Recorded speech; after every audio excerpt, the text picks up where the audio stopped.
Perfecto. Listo, perfecto. Bueno, buenas noches para todos. El día de hoy vamos a revisar el tema de neuropatía cubital. Este tema lo venimos desarrollando con la doctora Chaterine Luna, la residente de cuarto año, y en este momento acompañándonos, pues, como nombraba Nicolás, por el doctor Paulo Mera. Iniciando un poco con el tema, en cuanto a la epidemiología, la neuropatía cubital en el codo es la neuropatía focal, la segunda neuropatía focal más comúnmente diagnosticada, que va a ser superada solo por la neuropatía mediana en la muñeca.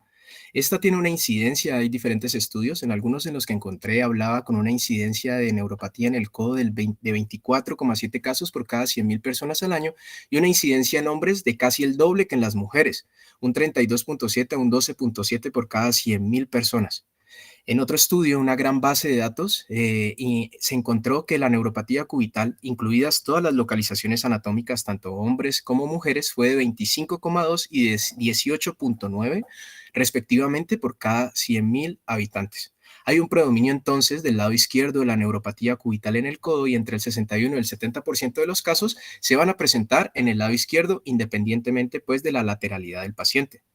¿Cuáles son los factores de riesgo? Estos no están bien definidos porque los datos en los estudios retrospectivos son limitados, algunos son contradictorios, sin embargo, se sugiere que dentro de los factores de riesgos principales encontramos el tabaquismo, la experiencia laboral, el sexo masculino y la edad avanzada como principales factores pues para esta neuropatía.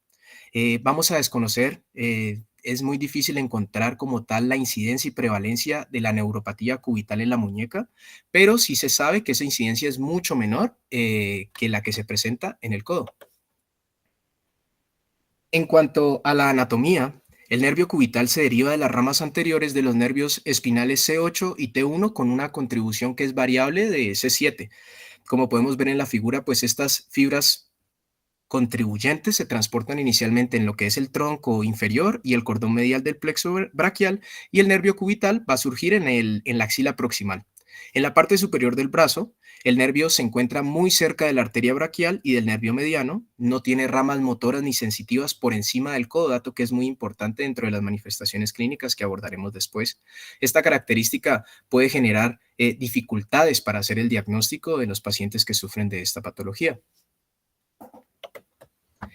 En la región medio humeral, en el punto medio del brazo, el nervio perfora el tabique intermuscular medial, lo que es la arcada de Struders, y se dirige posteriormente donde se encuentra cerca del húmero y la cabeza medial del músculo y tendón del tríceps braquial.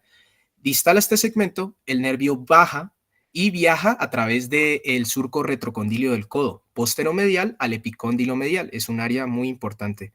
A medida que el nervio sale del surco, pasa por debajo del arco aponeurótico del músculo flexor cubital del carpo, que también se denomina como la arcada húmero-cubital, que está formado por inserciones de este músculo en el epicóndilo medial y en el olecrano. En la figura podemos observar la relación que hay entre el nervio cubital en el codo y la anatomía musculoesquelética y se puede observar la posición del nervio en relación con lo que es el epicóndilo medial y la poneurosis del músculo flexor cubital del carpo que va a formar el techo del túnel cubital verdadero. El borde proximal de la arcada se encuentra aproximadamente 1 a 2 centímetros distal a una línea que une el epicóndilo medial y el olecranon. Y esta es una estructura muy importante desde el punto de vista clínico porque a menudo se le implica como una de las causas de la neuropatía cubital compresiva en el codo. En cuanto al túnel cubital, después de pasar por debajo del arco, el nervio viaja dentro del túnel cubital a través de las dos cabezas del músculo flexor cubital del carpo. El techo del túnel es la arcada húmero cubital en la parte proximal y la sustancia de las dos cabezas del músculo flexor cubital del carpo en la parte distal. El piso del túnel va a estar compuesto por lo que son los ligamentos mediales del codo en la parte proximal y las fibras profundas del músculo flexor cubital del carpo en la parte más distal. Luego, el nervio vuelve y perfora la aponeurosis que recubre las cabezas profundas del flexor cubital del carpo y recorre entre los tendones y los planos musculares del antebrazo medial hasta llegar a la muñeca. ¿Qué sucede después? En el antebrazo, en el antebrazo, el nervio cubital va a emitir ramas motoras al flexor cubital del carpo en el antebrazo proximal, distal al epicóndilo medial y justo proximal o dentro del túnel cubital.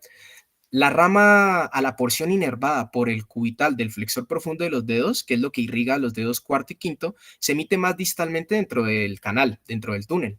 Y la rama cutánea palmar surge en la parte media del antebrazo y corre distalmente sobre el aspecto volar del antebrazo y la muñeca sin pasar por el canal de Guyon. Irriga el territorio cutáneo sobre el borde proximal de la porción cubital de la palma, como podemos ver en la figura. La rama cutánea dorsal se emite más distalmente, aproximadamente unos 5 centímetros proximal a la muñeca, y discurre dorsalmente alrededor del cúbito para irrigar al lado cubital del dorso de la mano y las superficies dorsales de lo que son la quinta y la mitad del cuarto dedo, la mitad cubital del cuarto dedo. En cuanto al canal de Guyon, en la muñeca, el nervio cubital pasa a través de este canal junto con la arteria cubital, donde el piso va a estar formado por el ligamento carpiano transverso y el ligamento de piso Heymate. El techo del canal de Guyon va a consistir en la fascia palmar y el músculo palmaris brevis. El nervio entonces se divide posteriormente en las ramas terminales superficiales y profundas. ¿Qué sucede en la mano? Después de emitir una rama al músculo palmar breve, la rama terminal superficial irriga el borde cubital cutáneo de la palma y luego se divide en dos ramas digitales que van a inervar las superficies palmares o volares de la quinta y la mitad cubital del cuarto dedo. La rama profunda perfora e inerva el músculo oponente de los dedos, muy importante, y luego emite una rama a los músculos hipotenares restantes justo después de emerger del canal de Guyon. En la palma, la rama profunda inerva todos los interóseos y los lumbricales, el tercero y el cuarto, y luego termina en la eminencia tenar, donde inerva el músculo aductor del pulgar y partes variables del flexor corto del pulgar. Esto es sumamente importante, más allá de todo lo que vamos a hablar a continuación, y es entender cuáles van a ser pues, las funciones del nervio para identificar las manifestaciones clínicas y hacer un diagnóstico adecuado. Por eso es importante hacer un poco de profundización en este aspecto. El sitio de atrapamiento más común o compresión focal del cúbito va a ser en el codo y, posterior a esto, la muñeca. En el codo se identificó por primera vez en el siglo XIX dentro de una descripción del tratamiento quirúrgico para la neuropatía cubital después de una fractura remota. Todo esto ha ido avanzando. Inicialmente se le aplicó el término de parálisis cubital tardía. Ese término se utilizó posteriormente de forma inapropiada para describir todos los casos de neuropatía cubital. Sin embargo, solo aquellos casos posteriores a una lesión ósea remota se le dejó este término específico, después cambió. El atrapamiento debajo de la arcada húmero-cubital se describió muchos años después, en lo que más tarde se conoce como el síndrome del túnel cubital. Este término se utiliza a menudo de forma inapropiada para describir las causas de neuropatía cubital en el codo. Sin embargo, las características clínicas de la neuropatía cubital y las herramientas de diagnóstico disponibles son incapaces de localizar realmente con precisión el sitio exacto de la lesión. Por lo tanto, se prefiere el término más genérico, que es neuropatía cubital en el codo, ya que no implica un sitio específico de compresión, como por ejemplo el túnel cubital. Sin embargo, pues es importante comprender las estructuras anatómicas alrededor del codo en términos de cuál es el papel fisiopatológico dentro del proceso de la lesión. Las etiologías más comunes de lesiones del nervio cubital van a incluir en el codo, incluyen inicialmente el traumatismo, lo que son las fracturas humerales distales, laceraciones nerviosas, lesión perioperatoria. Se producen transecciones, una transección nerviosa aguda o neurotmesis. Es mucho menos común que la compresión nerviosa crónica. Esta puede ocurrir también con traumatismos graves en el brazo, por ejemplo, una herida con arma blanca, ya que el nervio distal se separa por completo de la porción proximal. A diferencia de los casos graves de compresión nerviosa, la membrana basal de cada célula nerviosa individual ya no permanece intacta después de la lesión, de la transección. Sin intervención, es decir, sin una reinserción quirúrgica, el nuevo crecimiento del nervio pues es imposible. Se produce una pérdida completa de las respuestas sensoriales y motoras. Otra etiología que encontramos es la compresión, tracción o fricción nerviosa. Por ejemplo, cuando los pacientes suelen apoyarse sobre el codo o con una flexión prolongada. Los procesos patológicos en cualquier sitio de atrapamiento son relativamente similares, sin embargo, existe un cierto grado de compresión directa contra el nervio que causa una isquemia nerviosa asociada y esto va a jugar un papel importante. La posición del codo del paciente va a generar variabilidad dentro del proceso. En su forma más leve, el problema puede ser intermitente debido a la posición. Una situación común es la de las parestesias en la mano en un paciente con síndrome del túnel carpiano, cuando la muñeca está flexionada, muy probablemente secundario a una isquemia nerviosa temporal.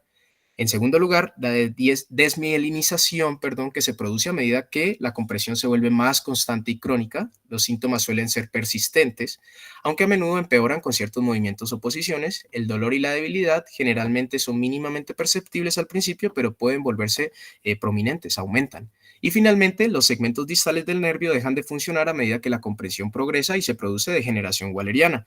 En casos graves, pues puede degenerarse todo el segmento distal y de forma similar a lo que se observa pues en una transección nerviosa, en un corte. Otro tipo de etiología que nos puede causar esta patología es la enfermedad articular, como osteofitos, artritis, sinovitis, músculos anómalos o bandas fibrosas, ganglios y otras lesiones de masa. La subluxación del nervio cubital lateralmente sobre el epicóndilo medial es una causa potencial de neuropatía cubital en el codo. Es importante hacer mención de esto, pero su papel a menudo pues no está muy claro, ya que ocurre pues una proporción sustancial en individuos asintomáticos, se presenta y los pacientes no consultan. En la muñeca, el tronco distal principal del nervio cubital y sus dos ramas, la sensitiva superficial y la rama motora profunda, pueden lesionarse alrededor de la muñeca, aunque la lesión cubital pues, es menos frecuente como lo habíamos nombrado anteriormente. ¿Qué es lo que vemos en la imagen? Describe las principales ramas del nervio cubital en la muñeca. En el número 1 podemos observar el tronco principal del nervio proximal dentro del canal de Gullón. En el 2, la rama motora profunda proximal a las ramas que irrigan los músculos hipotenares. En el tercero, la rama motora profunda distal a los músculos hipotenares. Y en el cuarto, la rama superficial, que es principalmente sensorial. La etiología de las lesiones cubitales distales se puede dividir en causas que son intrínsecas, extrínsecas y algunas idiopáticas. Entonces, en las extrínsecas incluyen lo que son las fracturas óseas, como las fracturas del gancho del ganchoso, laceraciones y traumatismos directos, a menudo que se repiten, y el uso repetitivo de herramientas en el lugar de trabajo. Por eso era un factor de riesgo importante. La propulsión de una silla de ruedas o el uso de un andador, etcétera. Se han notificado varios casos en ciclistas como resultado de una presión directa, a veces denominada parálisis del manillar. Esto es poco común y se suele asociar con una neuropraxia leve. Las causas intrínsecas incluyen lo que son ganglios que surgen de la articulación de la muñeca o ganglios intraneurales. Muchos casos de neuropatía cubital van a ser idiopáticos, no vamos a saber por qué se producen. Dentro de las manifestaciones clínicas, las lesiones cubitales en el codo suelen presentarse con entumecimiento y hormigueo en el cuarto y quinto dedo, dolor en la zona medial del codo, entumecimiento y parestesias nocturnas, empeoramiento de los síntomas con la flexión repetida del codo o la muñeca. Las lesiones cubitales en la muñeca suelen presentarse con debilidad, atrofia de la mano, pérdida de destreza, afectación sensorial variable, entre otras. Las características clínicas en el codo se basan pues inicialmente en el conocimiento de la distribución motora y sensitiva, como habíamos visto desde la parte anatómica, las principales ramas. ¿Qué es lo que sucede? Con una alteración sensorial, los síntomas sensoriales de entumecimiento o parestesias en la distribución del nervio son las quejas iniciales más frecuentes de los pacientes. La impresión es que pues experimenta síntomas sensoriales en el aspecto volar del cuarto y quinto dedo y el aspecto cubital de la mano. La presencia de síntomas en el territorio cutáneo cubital dorsal o palmar va a ser útil en estos casos para localizar la lesión proximal al antebrazo distal o cuando se presenta distal a la muñeca. La presencia, sin embargo, de estos síntomas o de estas quejas no siempre es así. Es decir, hay pacientes que no lo manifiestan tan explícitamente. Por ejemplo, dentro de la revisión de tema que hicimos, hubo un estudio de 25 pacientes con neuropatía cubital en el codo, con unos síntomas sensoriales que involucraron las ramas terminales digitales, el territorio cutáneo palmar y el territorio cutáneo dorsal, en el 92, 80 y 72% respectivamente de los pacientes. Algunos con entumecimiento severo y persistente tienen síntomas sensoriales que dividen el dedo anular. El dolor o molestias en el codo medial es común y muchos pacientes informan dolor referido a lo largo del antebrazo medial. En cuanto entonces a esta alteración sensorial, como para resumir un poco, es variable. Cada paciente se presenta de una forma independiente. Debilidad es otro de los síntomas que se presentan.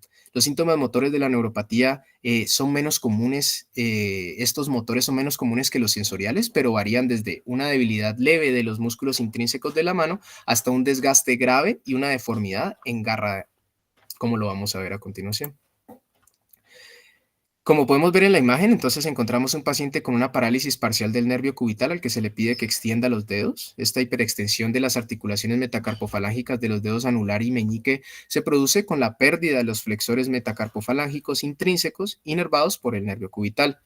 Los dedos índice y medio tienen intrínsecos pues inervados por el nervio mediano, que son los lumbricales, y estos permiten que los extrínsecos extiendan las articulaciones interfalángicas.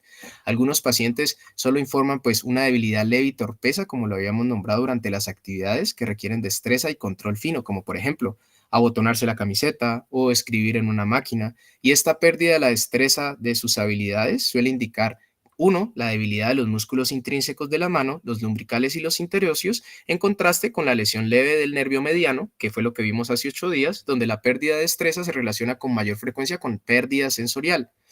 La afectación más significativa de los músculos del antebrazo inervados por este nervio, principalmente lo que es el flexor profundo de los dedos hasta el cuarto y quinto dígito, conduce a lo que va a llegar a decir el paciente, debilidad de agarre y dificultad para levantar y transportar cosas. ¿Qué sucede en la muñeca? Generalmente se presenta con debilidad y atrofia de la mano, pérdida de destreza y compromiso sensorial variable. La extensión de la garra de los dedos cuarto y quinto puede ser peor con lesiones en la muñeca que en el codo como resultado pues de la conservación del flexor profundo de los dedos y la debilidad del tercer y cuarto lumbricales, lo que resulta un mayor desequilibrio muscular. Las lesiones, pues, de las ramas terminales del nervio en la muñeca se dividen en 4 sitios, que era la imagen que habíamos visto anteriormente, y son escenarios clínicos asociados. Inicialmente, con la lesión del tronco principal del nervio proximal al canal de Gullón o dentro de él, van a producir síntomas sensitivos en la distribución de las ramas terminales superficiales y compromiso motor de todos los músculos intrínsecos de la mano con inervación cubital, que son los músculos hipotenares, interóseos, lumbricales, tercero y cuarto y el aductor del pulgar. En segundo lugar, la lesión de la rama motora terminal profunda del nervio cubital proximal a las ramas que inervan los músculos hipotenares. Esto va a producir síntomas motores en todos los músculos intrínsecos de la mano, inervados por el nervio cubital, pero ningún síntoma sensitivo. En el tercer lugar, la lesión de la rama motora profunda, que está distal a los músculos hipotenares, preservará estos últimos y no provocará, regáleme un segundo.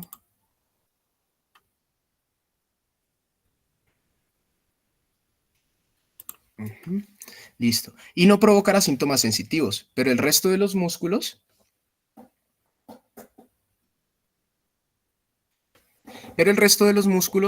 intrínsecos de las manos, inervados por el nervio, se van a ver afectados. Y en cuarto lugar, cuando la lesión se produce en la rama terminal superficial que irriga las ramas sensitivas superficiales, provocará afectación sensitiva de las ramas digitales, pero no la afectación motora. Bueno, tenemos unas pruebas específicas después de esas manifestaciones clínicas. Inicialmente el signo de Froment, que se le pide al paciente que coja una hoja de papel con los dedos pulgar e índice. El sujeto normalmente la sostiene entre el pulpejo del pulgar y el lado radial del índice. En la lesión del nervio cubital, la hoja es sostenida por la punta de ambos dedos, como podemos ver en la imagen. En el signo de Jane, se caracteriza por una laxitud en la hiperextensión metacarpofalángica del pulgar cuando intenta realizar la pinza. Y el otro signo que tenemos es el signo de Warrenberg. Otra de las pruebas específicas que tenemos para estos pacientes es la maniobra de Bouvier y el signo de Pitres-Testut. Con la muñeca en posición en la maniobra de Bouvier, lo que vamos a hacer es, pues inicialmente muñeca neutra y dedos libres. El paciente no podrá extender activamente las interfaces proximales sin hiperextensión de las articulaciones metacarpofalángicas. Con la muñeca en posición neutra y las articulaciones metacarpofalángicas en flexión pasiva, se produce una extensión activa de las interfaces proximales sin alcanzar los 40 o 45 grados de extensión completa, lo que confirma un garraje completo, se denomina así. Y en el signo de Pitres-Testut, entonces es una incapacidad para abducir en dirección radial o cubital el dedo medio. También incapacidad para abducir en cono los dedos extendidos. Estas son maniobras específicas que tenemos para ver estos pacientes. Con el diagnóstico, pues es un desafío. La posibilidad de afectación fascicular selectiva de las fibras, tanto motoras como sensitivas, y afectaciones comórbidas como el síndrome del túnel carpiano o polineuropatía generalizada, radiculopatía o dolor referido, por problemas musculoesqueléticos como la tendinitis, por ejemplo, hace que el diagnóstico se complique.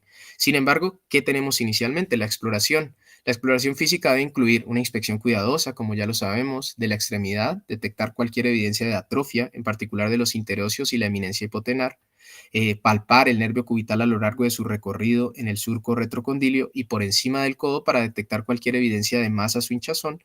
En la experiencia clínica, dentro del artículo que revisamos, nos informa que pues es útil examinar la presencia de subluxación del nervio cubital lateralmente sobre el epicóndilo medial. Esto es especialmente relevante cuando está presente solo en el lado afectado. Es necesaria realizar una evaluación de los músculos del antebrazo y la mano inervados radial y medianamente para excluir lesiones más proximales como en C8 o T1, en el plexo braquial o un trastorno más generalizado de neurona motora. Las pruebas de provocación adicionales, existen maniobras de provocación, entre ellas la prueba de Tinel, la flexión del codo con o sin presión, y la palpación para detectar dolor y engrosamiento de los nervios locales. Sin embargo, pues la sensibilidad y especificidad de estas pruebas de provocación suelen ser subóptimas, por lo tanto, pues pueden ser útiles y sí sirven si se interpretan en el contexto clínico adecuado. En la confirmación electrodiagnóstica generalmente implican estudios de conducción nerviosa y pues a veces la electromiografía con agujas es una parte fundamental. Sin embargo, pues es el diagnóstico o es la prueba mejor diagnóstica estándar en la evaluación de la neuropatía cubital, incluso en casos aparentemente sencillos en los que la sospecha es alta. En la neuropatía cubital en el codo, el objetivo de los estudios electrodiagnósticos va a ser localizar la lesión en el nervio, determinar el carácter y la gravedad, ayudar en el pronóstico y examinar la presencia o ausencia de diagnósticos alternativos. ¿Qué es lo que vamos a encontrar? Una desaceleración focal o el bloqueo de la conducción a lo largo del codo en los estudios de conducción nerviosa y van a evidenciar de forma más convincente la localización de la lesión, como podemos ver en la figura. En ausencia de bloqueo o desaceleración focal de la conducción, no se puede estar seguro de la presencia o no de la neuropatía cubital en el codo. ¿Qué es lo que vemos en la figura? Nos va a ilustrar los hallazgos típicos de un estudio de conducción nerviosa de los músculos hipotenares inervados por el cúbito con bloqueo de la conducción y desaceleración en el codo. Los estudios pues, de conducción nerviosa sensitiva van a registrar el potencial de acción de los nervios sensitivos del cuarto o quinto dedo inervado por el cúbito y proporcionan evidencia de una afectación axonal sensitiva. Y la electromiografía con aguja es útil para determinar la presencia o ausencia de afectación axonal motora aguda o crónica. Estudios importantes dentro de la confirmación. En la muñeca, ¿qué tenemos? Igual, entonces se basa en una detección de conducción nerviosa motora o sensorial focal enlentecida o bloqueada con estimulación en la muñeca y sin evidencia de bloqueo o enlentecimiento más proximal.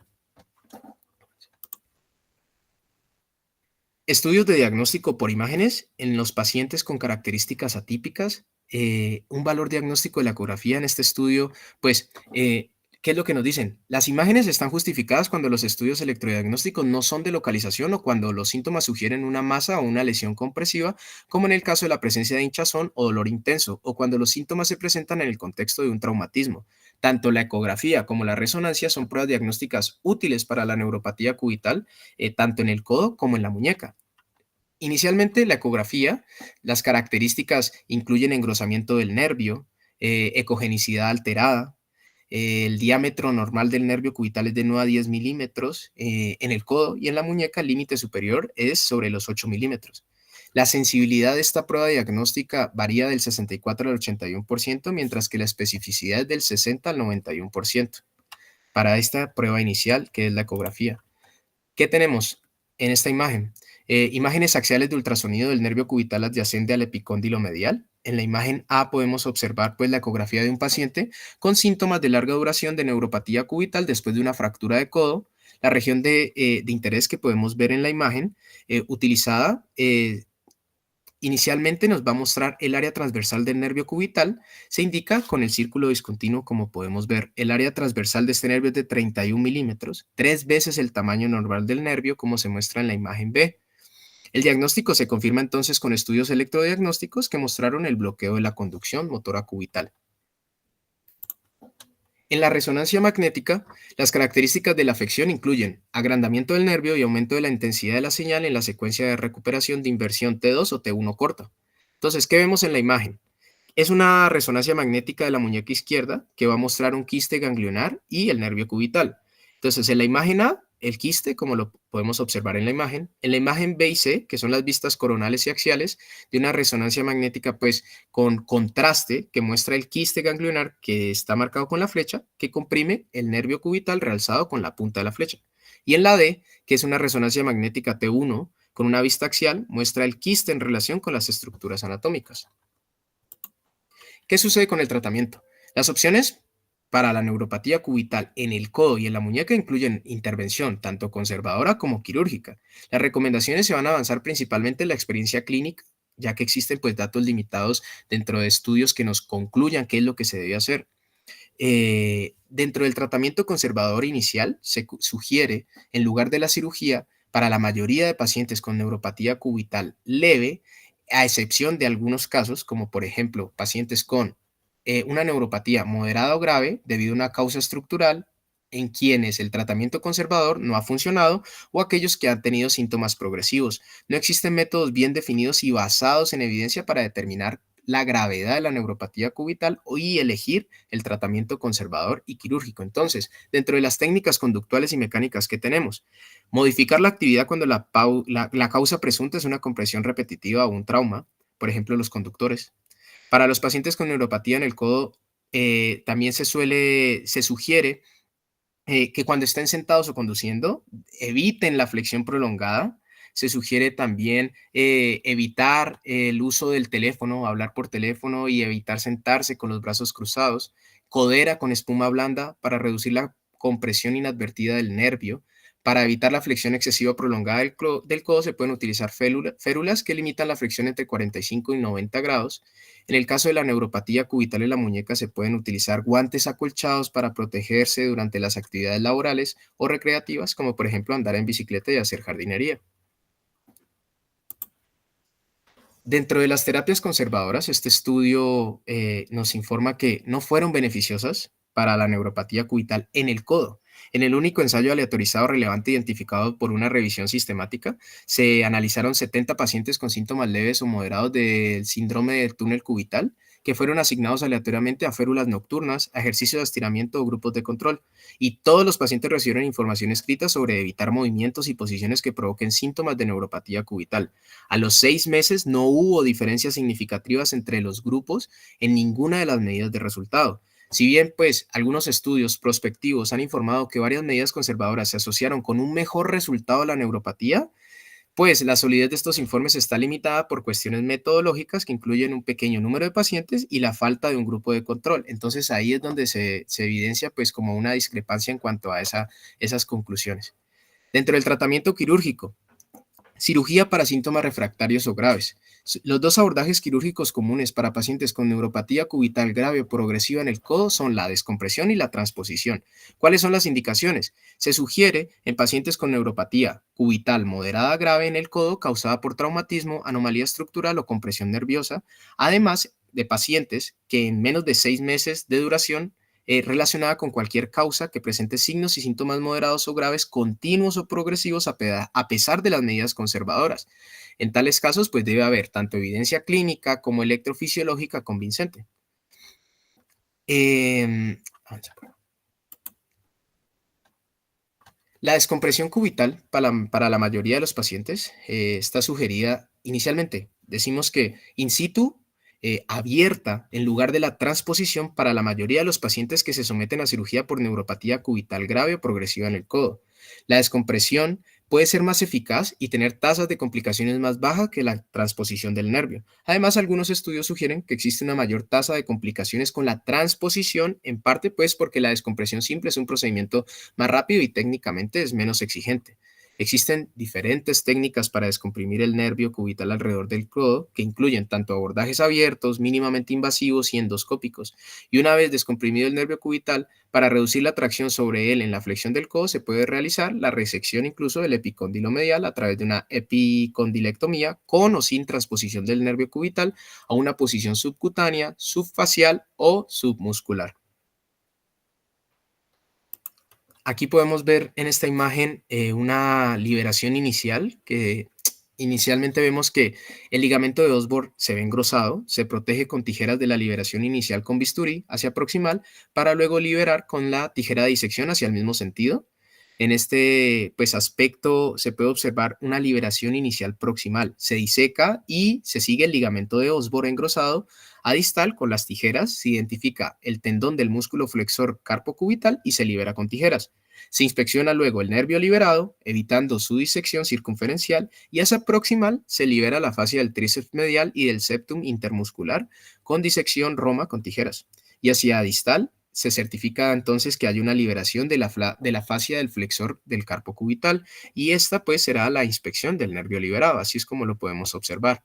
En cuanto a la descompresión abierta, pues también puede incluir, como les decía, esa epicondilectomía medial. No sé en este momento si se está realizando o no en el país, con qué incidencia. Sin embargo, también es una opción quirúrgica que se les puede, un abordaje quirúrgico que se les puede ofrecer a estos pacientes. En cuanto a la transposición, el nervio se puede mover para que quede debajo de la piel y la grasa, pero arriba del músculo, una transposición subcutánea. Cuando queda dentro del músculo, que será la intramuscular, o debajo del músculo, que es la submuscular. La transposición anterior del nervio cubital, en muchos casos, pues este nervio se mueve de su lugar detrás de la epitroclea hacia un nuevo lugar en el frente. Mover el nervio hacia el frente de la epitroclea previene que quede comprimido en el pliegue óseo y se estire al doblar el codo. Este procedimiento entonces se va a llamar una transposición anterior del nervio cubital y es otra de las opciones quirúrgicas que se presenta. También tenemos la transferencia del nervio interóseo anterior al cubital de extremo a lado. Entonces, en casos de lesión grave del nervio cubital, que se produce pérdida accional sustancial, denervación de los músculos intrínsecos de la mano, puede resultar beneficioso intentar aumentar la recuperación con una transferencia del nervio interóseo anterior al cubital de extremo al lado. Entonces, el nervio interóseo anterior es una ramificación del nervio mediano que se origina en el antebrazo. Es un nervio principalmente motor que inerva los músculos profundos del antebrazo, el flexor largo del pulgar, vientres musculares del flexor profundo de los dedos segundo y tercero y el músculo pronador cuadrado. ¿Qué es lo que vemos en la imagen? Es una vista anterior de un antebrazo derecho. En el número 1, el músculo flexor superficial de los dedos. En el músculo 2, el flexor profundo de los dedos. 3, flexor largo del pulgar. En el 4, el nervio mediano. En el quinto, el nervio interóseo anterior. 6, nervio ulnar. Y la continuación del nervio mediano, del nervio ulnar y las comunicantes. La transferencia entonces del nervio mediano distal al cubital para restaurar la función muscular del nervio intrínseco se realizó en el siglo XX y seguimos considerándola ventajosa hoy en día. Hablo de seguimos porque lo he visto en la práctica clínica en quirófano, rotando con mis profesores para la recuperación pues, de la función intrínseca cubital en los pacientes con lesiones del nervio cubital proximal. ¿Qué pasa con estos pacientes? ¿Cuál es el pronóstico? La historia natural de la enfermedad es en gran parte desconocida y los datos disponibles son escasos.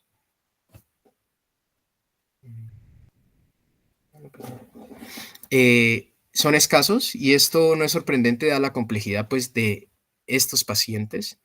Unas cosas que ahí no puedo ver en la diapositiva, no sé, por un error. Rápidamente, la neuropatía cubital leve mejoran con medidas conservadoras o suelen permanecer estables. Cuando hay pérdida sensorial persistente y debilidad sin desgaste mejoran entre 3 a 6 meses. Cuando los síntomas son persistentes de más de 6 meses, suelen favorecerse intervenciones quirúrgicas y el tratamiento no quirúrgico depende de la gravedad clínica.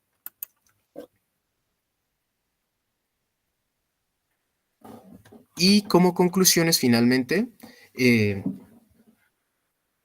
como conclusiones de esta revisión del tema que realizamos, algo sencillo para llevarse para la casa. Inicialmente, el sitio más común de atrapamiento con presión focal es el codo, después la muñeca. En cuanto a la clínica, se produce entumecimiento, parestesias en el cuarto y quinto dedo, dolor en el codo, empeoramiento con flexión prolongada, cuando la lesión es en la muñeca, debilidad y atrofia de la mano y pérdida de estrés y afectación sensorial. Con el diagnóstico, las pruebas electrodiagnósticas con o sin neuroimagen y en los casos en los que se necesita, se debe tomar para facilitarlo.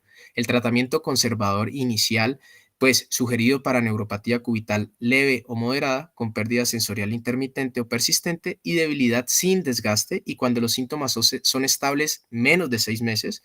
Y el tratamiento quirúrgico se sugiere cuando la neuropatía es grave, es severa, es persistente, es refractaria y cuando son síntomas progresivos menores de 6 meses. En estos casos se pueden favorecer de procesos de descompresión o de transposición. Eso sería, aquí podemos ver en la imagen, pues mi hospital, el Hospital Universitario San José, con el escudo de la Universidad del Cauca. Desde acá, pues apoyando el grupo de interés de la Universidad Nacional.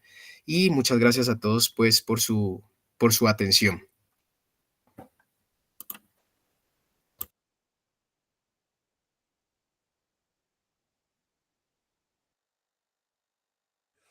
Andrés, muchas gracias a ti. Felicitaciones por esa charla muy elocuente y aterrizada, sobre todo el hecho de pues, venir a hacerlo tan secuencial, ¿no? En la forma de presentar. Y, damos paso al doctor y pues que nos está acompañando ahorita como tutor el doctor Pablo Mera. Doc, adelante.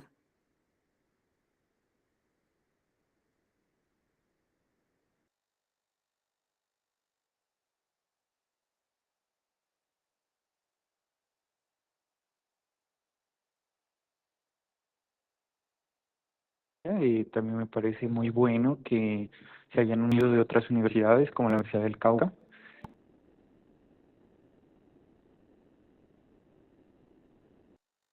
Andrés, una charla muy completa, incluyendo el tratamiento quirúrgico. Pues te apuntes, doctor Andrés, que se debe hacer una intervención solo en casos críticos. Sí es importante mencionar que el nervio cubital de todos los nervios es el que menos se recupera. Entonces, cuando nosotros tenemos una lesión de este, es importante hacer una intervención eh, temprana, digamos, para recuperar la funcionalidad de la mano. Entonces, de las funciones pues, que tiene el nervio cubital. Entonces, sí sigue siendo la mejor opción quirúrgica cuando ya no hay recuperación, transferir la rama recurrente parte pues, de la rama recurrente del mediano al cubital, a la rama profunda, para recuperar parte de la musculatura intrínseca y de las funciones de oposición del meñique y de la garra y de la pinza también. Entonces, eh, eso por una parte, y por otra parte, pues en algunas ocasiones, un apunte adicional que no lo mencionó el doctor, es que en algunas ocasiones cuando vemos nosotros tenemos una lesión, especialmente lesiones traumáticas, y que tenemos una clínica intermedia que nos impresiona que sí está lesionado el cubital y en otras ocasiones no, vale la pena resaltar que hay unas variantes anatómicas, como son la variante de Marinacci, Ricci-Kandú, que prestan fibras del nervio cubital, una en la parte proximal del antebrazo y otra en la parte casi de la muñeca, para del nervio mediano al cubital. Entonces, por eso no se manifiesta la clínica completa. Entonces, van a estar conservadas algunas funciones y otras funciones se van a perder completamente. Entonces, dentro de toda la clínica y la sintomatología que mencionó el doctor. Entonces, del resto, muy completa. Felicitaciones. Y, bueno, y entonces cuando pasa esta situación, el único método diagnóstico que nos va a servir, pues definitivamente son los métodos que el doctor mostraba, que sería con electromiografía, para estar seguros de que haya lesión o no haya lesión, porque eso sí nos va a medir de una manera exacta, pues cualquier tipo de lesión. Y del resto, pues nada, felicitaciones nuevamente y felicitaciones al grupo de Plastiquer por estar ampliando sus horizontes y por estas charlas que nos brindan cada miércoles.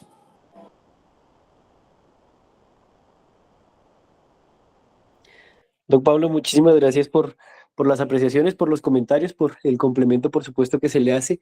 Igualmente al doctor Andrés, muchísimas gracias nuevamente y felicitaciones por la charla. No sé si hay más palabras, creo que Paola Santamaría sí tiene la manito levantada. Adelante, Paola.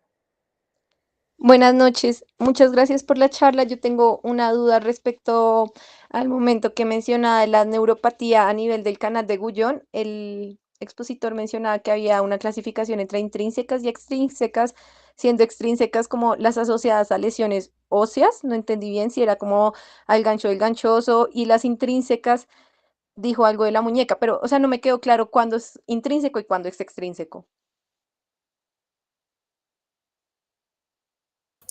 Hola Paola.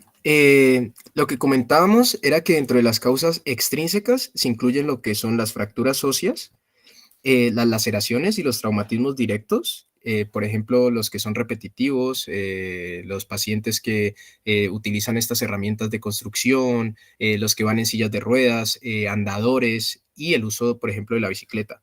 Y las causas que son intrínsecas incluyen lo que son los pacientes que cursan con ganglios que surgen en la articulación o ganglios intraneurales que causan compresión y pues la neuropatía cubital como tal. O sea, pero entonces es intrínseco intrínseco al nervio como tal y extrínseco todo lo diferente. O sea, no tiene nada que ver Sí, con que sea intrínseco de la mano y extrínseco de la mano, sino es como tal del nervio, ¿sí? no, extrínseco sería más a causas externas. Causas externas que, digamos, el paciente se apoya sobre algún lugar o recibe algún golpe, eso es extrínseco a él. Intrínseco es lo que pueda surgirle a él dentro de la muñeca, como por ejemplo los ganglios. Entonces, el ganglio presiona el nervio y genera los síntomas. Intrínseco al paciente y extrínseco por causas externas. Ok, gracias. Listo, ¿tenemos alguna otra duda, inquietud o aporte en el auditorio respecto al expositor o a nuestro tutor que nos acompaña el día de hoy? Respecto a la charla o cualquier otra pregunta en cuanto a las lesiones del nervio cubital. Perfecto, parece que no. Entonces, ahí enviamos la asistencia. Como les habíamos mencionado, la idea es que automáticamente Meet también nos saca un listado que pues esperamos tener la mayoría de veces. Ya nos ha pasado que no, entonces pues igual les recomendamos siempre llenarla, tanto para los miembros activos en el tema de certificados y de participación investigativa que pueda surgir, como para el tema de aquellos asistentes que quieren ser parte del grupo de miembros activos. Como les mencionábamos, la convocatoria la vamos a abrir en un par de semanitas. Listo, estar bien pendientes a nuestras redes. Ahí vamos a publicar cómo vamos a realizar las 2 semanas de asistencia previa antes de enviar el formulario y para la aceptación. ¿Correcto?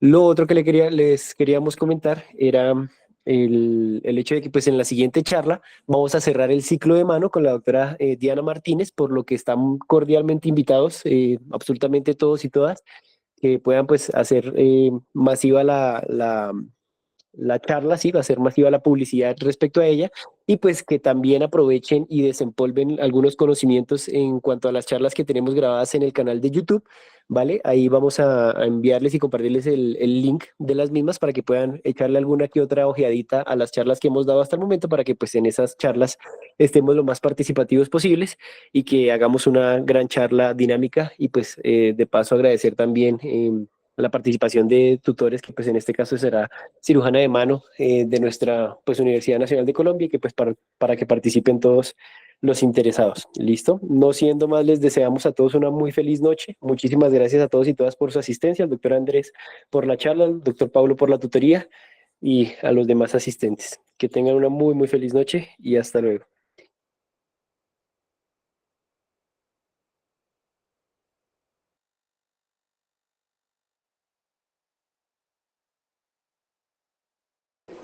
Gracias, Andrés. Gracias, Nicolás. Buenas noches.